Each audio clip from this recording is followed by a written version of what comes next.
At best, I have 2 or 3 weeks to get the gold I need. If this is the spot, I gotta ride this pay streak hard till the bitter end and hope it's enough.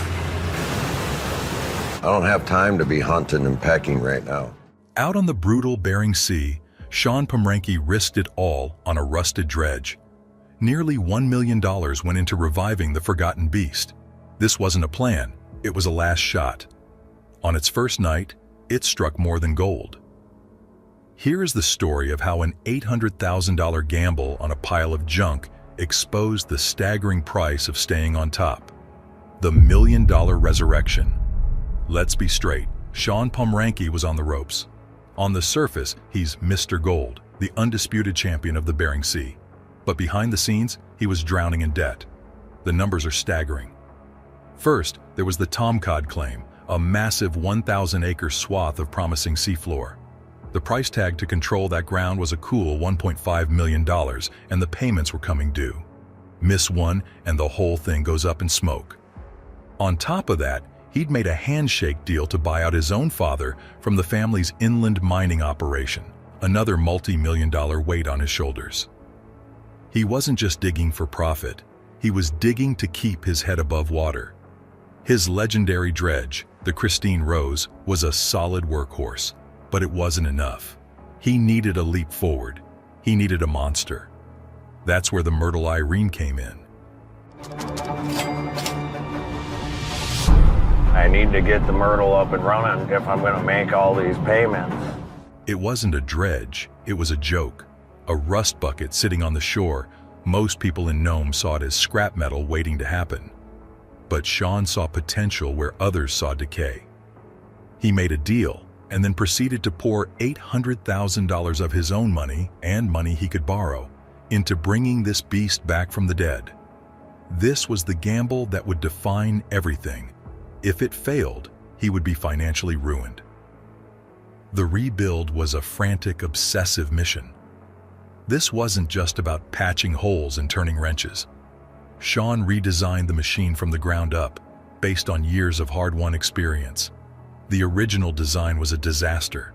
The wash plant, where the gold gets separated, was built too high, meaning the excavator operator was basically digging blind. So the first thing they did was cut it off and lower the entire thing, a massive surgical procedure on a steel giant. Then came the masterstroke. He knew the old design was losing fine gold, literally washing money back into the ocean. His solution? He engineered a second parallel sluice box. It was a brilliant move, a built-in safety net to catch every last speck of color. Every hose, every pump, every screen was torn apart, rebuilt, and reinforced. This wasn't a repair job. It was a resurrection. Finally, the night came. Was all the blood, sweat, and tears worth it? We'll find out in the morning, won't we? The rebuilt Myrtle Irene hit the water for its maiden voyage. There was no celebration, no champagne, just the tense, focused silence of a crew that knew their jobs were on the line. They steamed out to one of Shawn's old honey holes, a spot known to hold gold, but at a depth past 30 feet, deeper than most rigs could ever dream of reaching. The pumps roared to life, and the first giant scoop of the excavator plunged into the dark water. What happened next was the first miracle. The dredge worked. Not just worked, it ran flawlessly. On most shakedown runs, something breaks. A belt slips, a hose blows, an engine overheats. But the Myrtle purred like it had been running for years. For hours, it chewed through the seabed without a single problem. As the night wore on, the excavator started pulling up thick, heavy layers of clay. That's the pay dirt, the sticky stuff that traps gold. Shawn paced the deck like a caged tiger, watching every gauge, listening to every sound. Then came the second miracle. A crew member peered into the sluice box. And there it was. Gold. Not a lot, but it was real, undeniable color shining under the harsh deck lights. The design was working. The gold was being trapped. For one full night shift, the $800,000 monster did not fail. It ate through the seabed, It processed the dirt perfectly, and it started catching gold. The crew could finally breathe. The gamble wasn't a bust. In fact, it was just getting started. That first night proved the Myrtle Irene wasn't a lemon. But one good night doesn't pay off millions in debt. Now came the real test, running day in and day out in the brutal Bering Sea. To understand the pressure cooker these miners live in, you have to look past the gold and understand the astronomical cost of simply turning the key. Buried in gold, drowning in debt. It's easy to watch these guys pull up a jar of gold and think they're instantly rich. But here's the straightforward truth. Nearly every dollar of that gold is already spent before it even comes out of the ground. The operating cost of running a top-tier dredge on the Bering Sea is a monster that eats money 24 hours a day, whether you're finding gold or not. It's a game where you can go broke faster than anywhere else on Earth. We're making gold, buddy. What do you think? We might get our money back, huh? Yeah. Let's start with the most basic expense, fuel. A dredge like the Myrtle Irene or the Christine Rose is a floating factory with massive diesel engines running everything from the excavator to the water pumps to the generators that keep the lights on. These engines don't sip fuel, they guzzle it. On a good day, an operation can burn through hundreds, if not thousands of gallons of diesel. In a place like Nome, Alaska, where everything has to be shipped in, fuel is incredibly expensive. We're talking about a daily fuel bill that can easily run into the thousands, sometimes tens of thousands of dollars. That's money vanishing into thin air every single day. Next up is maintenance. The Bering Sea is a machine's worst enemy. The salt water corrodes everything it touches, from the steel hull to the delicate wiring. The pay dirt itself is incredibly abrasive. Think about it. You're sucking up tons of sand, gravel, and rock. That material acts like sandpaper, constantly wearing down every part of the system. Hoses burst under pressure, steel screens get torn to shreds, and expensive water pumps get destroyed by sucking up rocks. A single hydraulic hose failure doesn't just cost a few $100 for the part, it means shutting down the entire operation. Every minute the dredge isn't running is a minute you're losing thousands of dollars in potential gold. The old saying is true. In mining, if it ain't broke, it's about to be. A good chunk of any season's profit is immediately sunk back into spare parts and repairs just to keep the operation alive. Looking beautiful. Lots of rock, lots of gold. I need 200 ounces to meet my goal. This dirt, it's looking really promising. Then you have the human cost. You can't run a dredge by yourself. You need a skilled and reliable crew, divers, mechanics, excavator operators, and deckhands. These aren't minimum wage jobs. These are tough, dangerous positions, and you have to pay good money to get people willing to work 18-hour shifts in freezing conditions. Add to that the cost of food to feed a hungry crew for months, insurance to cover the immense risks, and the logistical nightmare of getting all those people and supplies to a remote town like Nome. It all adds up to a massive payroll. You see, then there's the cost of the ground itself. As we saw with the Tom Cod claim, the right to mine a piece of the seafloor can cost millions. That's not a one-time fee. Often these are leases where a percentage of every ounce of gold you find goes right back to the claim owner. For years, Shawn has been the one leasing ground to others, taking a cut of their profits. It's a smart business move, but it shows that even the ground itself comes with a hefty price tag. When you add it all up, the fuel, the repairs, the crew, the claims, you're looking at an operating budget that runs into the millions for a single, short summer season. That's why these guys are so obsessed. It's not just greed, it's survival. With costs that high, you can't just have a good season. You need monster cleanups, the kind of legendary hauls that pay the bills and then some. The pressure to find those jackpots forces miners like Shawn to take huge risks, pushing into uncharted territory and trusting their gut. When that gut feeling pays off, the results can be truly mind-boggling. Tipping the scales, the legendary hauls. In the high-stakes world of Bering Sea gold mining, consistency is key. But jackpots are king. A miner can grind out a living with steady, day-to-day cleanups. But to build an empire, you need those legendary, game-changing hauls that become the talk of the town. Shawn Pomrenke didn't earn the name Mr. Gold by playing it safe. He earned it by having an uncanny ability to find himself in the middle of a gold-plated hurricane. One of the most stunning examples of this happened during Season 9, Episode 8, Storm Ravaged. The fleet had just been hammered by a brutal storm, scrambling the sea floor and making known hotspots unreliable. While other crews struggled, Shawn made a bold move, pushing the Christine Rose into a new, untested area. He was hunting for a deep, concentrated pay streak that the storm might have uncovered. It was a pure gamble, and it paid off spectacularly. For one incredible, non-stop 24-hour period, they were on the best ground of their lives. When they finally pulled the gold box, the crew was stunned. The final weigh-in for that single day was a jaw-dropping 155 ounces. At the time, that was worth over $287,000. Think about that. In one day, he made more than most people make in 5 years. That's the kind of find that turns a losing season into a winning one overnight. But even that pales in comparison to the sheer power of his resurrected monster, the Myrtle Irene. Once he had the machine dialed in, it began to produce on a scale no one had ever seen in Nome. The second sluice box. We built this thing from scratch. It's massive. This is how we plan on catching way more gold. In one of the show's most memorable cleanups, the Myrtle delivered a haul that solidified its legendary status. After a solid run on a rich patch of the Tomcod claim, they did a cleanup that resulted in 276 ounces of gold.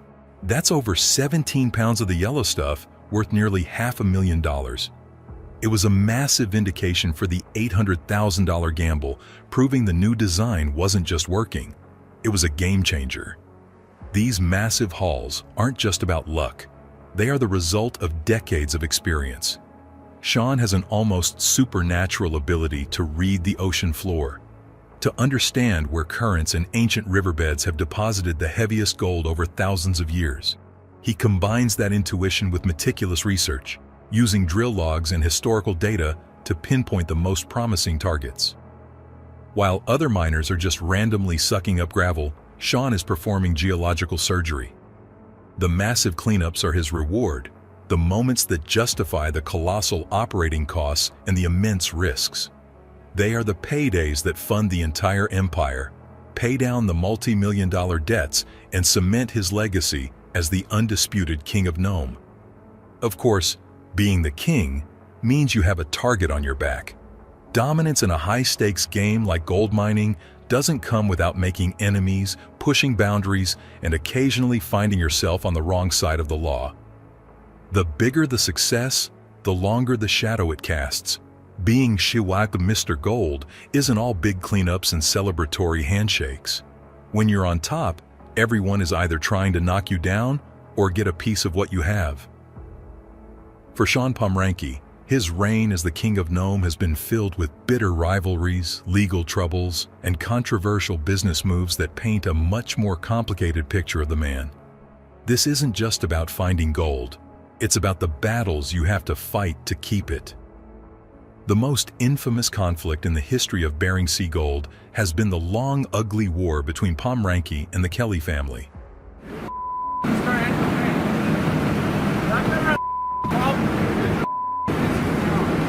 There's really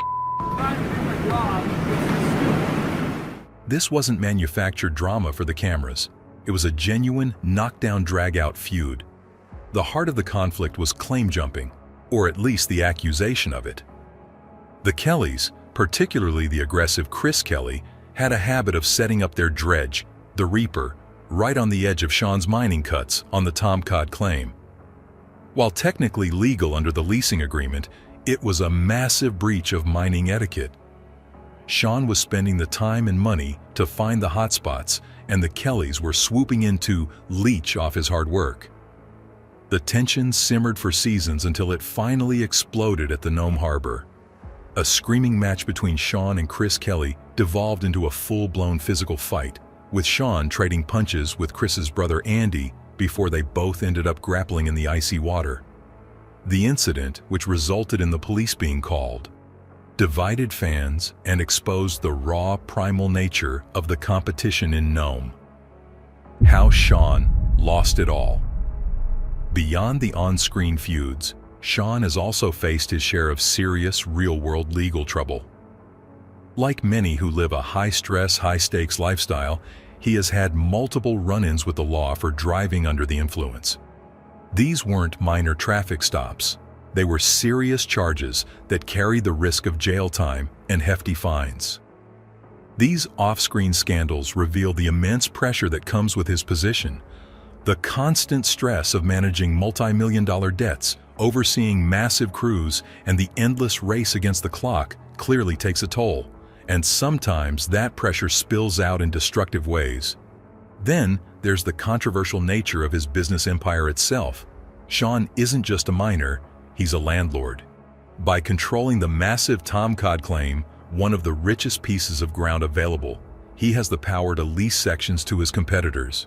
In exchange, he takes a hefty percentage of every ounce of gold they find. From a business perspective, it's brilliant. He makes money even when his own dredges are parked. But to his rivals, it casts him as a ruthless overlord, the king who demands tribute from everyone else in the kingdom.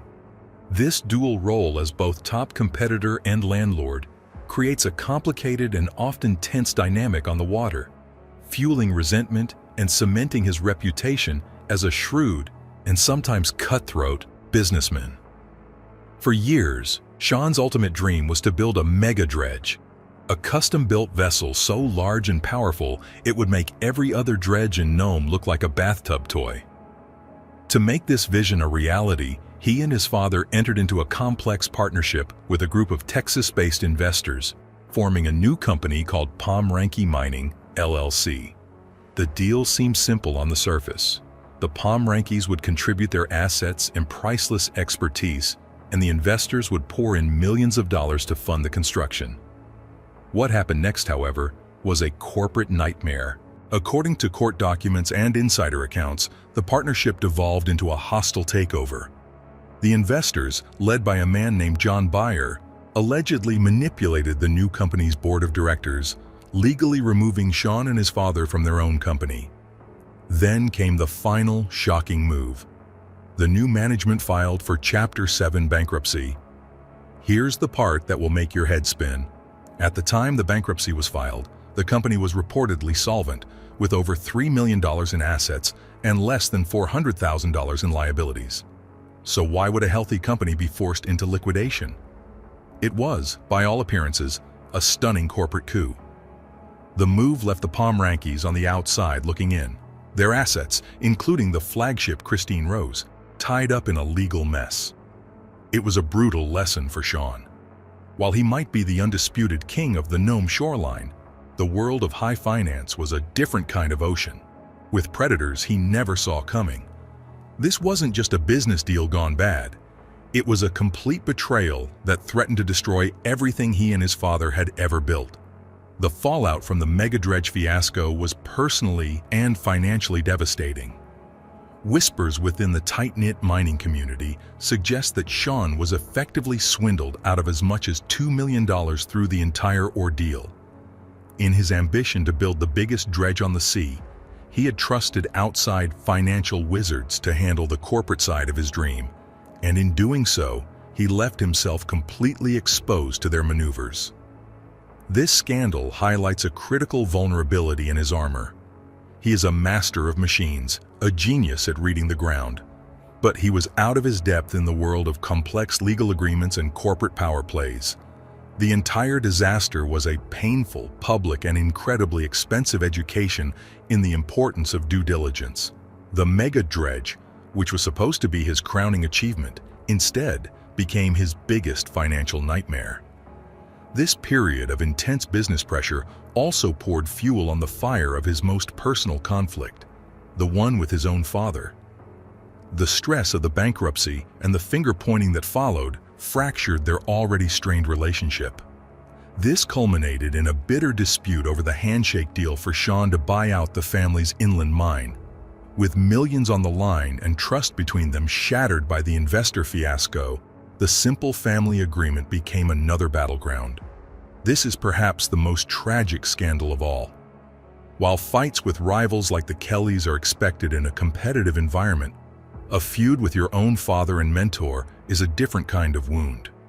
It reveals that the cost of Shawn's relentless ambition wasn't just measured in dollars, but in the personal relationships sacrificed along the way.